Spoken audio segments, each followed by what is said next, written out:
அவருக்கு தானே வந்திருக்குது, உங்களுக்கு எல்லாத்துக்கும் வந்தாலும் வரலாம். எச்சரிக்கையா இருங்க. இந்த ஆட்சியில் பாதுகாப்பே இல்லைங்க. ஏன்னா அரசியல் தலைவர்களுக்கு பாதுகாப்பு இல்லை, மக்களுக்கும் பாதுகாப்பு இல்லை, பெண்களுக்கும் பாதுகாப்பு இல்லை, சிறுமிகளுக்கும் பாதுகாப்பு இல்லை, ஒட்டுமொத்தமா நாட்டுக்கே பாதுகாப்பு இல்லை. இந்த ஆட்சி இருக்கின்ற வரைக்கும் சட்ட ஒழுங்கு மிக மிக மோசமான நிலைக்கு போயிட்டு, எங்க பார்த்தாலும் போதைப் பொருள் விற்பனை, கஞ்சா அடிச்சுக்கிறான், என்ன செய்வது என்றே தெரியல. இன்றைக்கு முதலமைச்சர் நான் கடந்த 3 ஆண்டு காலமாக தமிழகத்தில் போதைப் பொருள் நடமாட்டம் அதிகரித்திருக்கின்றது. பல்வேறு வகையிலே போதைப் பொருள் விற்பனை செய்கின்றார்கள். இதனால் இளைஞர்களும் மாணவர்களும் பாதிக்கப்படுகின்றார்கள். இந்த போதைப் பொருள் நடமாட்டத்தை தடுத்து நிறுத்த வேண்டும்.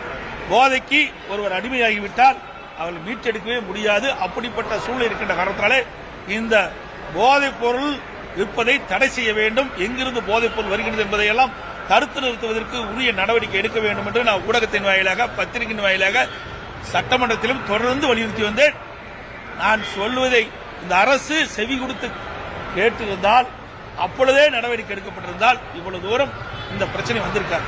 இன்றைய தினம் அந்த போதைக்கு அடிமையானவர்கள் தான் இந்த தவறான வழியில சென்று கொலை, கொள்ளை, திருட்டு, பாலியல் கொடுமையில் நடைபெற்ற வழக்குகள்லாம் பாத்தீங்கன்னா இப்படிப்பட்ட போதை ஆசாமிகள் தான் செயல்படுறாங்க. அதுக்கு தான் இன்றைய முதலமைச்சரே ஊடகத்தின் வாயிலாக சொல்றார், போதையின் பாதையிலே செல்லாதீர்கள் என்று. போதையின் பாதையிலே செல்லாதீர்கள் என்று இப்ப சொல்றீங்க. இதை நான் 3 ஆண்டுக்கு முந்தைய சொன்னேன்.